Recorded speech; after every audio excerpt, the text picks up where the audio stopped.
다음 소식입니다. 우크라이나 내의 여러 지역과 주변국에서 기독교 사역단체들이 급박하게 움직이고 있습니다.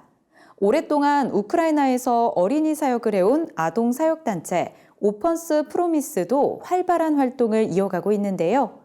오펀스 프로미스의 나탈리아 코미악이 자세한 소식 전해드립니다. 오펀스 프로미스는 우크라이나에서 19개의 센터를 운영 중입니다.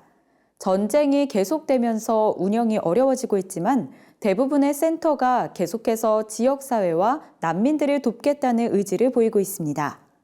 Well, it's getting worse. Wendy, I wish I could tell you something more positive, but honestly, right now is the time to pray.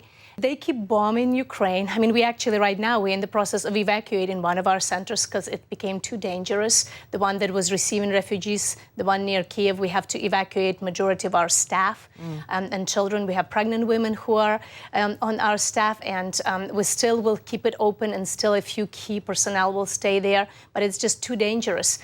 They bombed Ivano-Frankivsk today, which is western city. They bombed the airport there. Today we have a center near there as well. They are saying, no, we are staying. It probably was just some random bomb. They're just, staying positive. But, I mean, they are shelling from the sky at night. 위험한 상황도 이어지고 있습니다. 한 센터의 직원은 말 그대로 목숨을 걸고 도망쳐야 했습니다. She texted and she was just asking for prayer because she said, I need to explain to my 6-year-old what he's just seen. They were bumper to bumper, escaping during the day through the woods from an area near Kiev.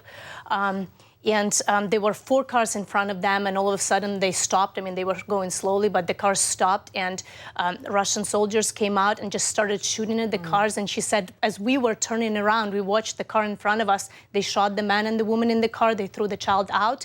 And she said, we just escaped for dear life.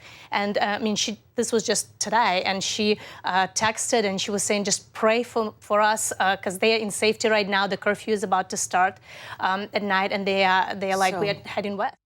그럼에도 오펀스 프로미스는 아이들을 섬기고 우크라이나인들을 돕습니다.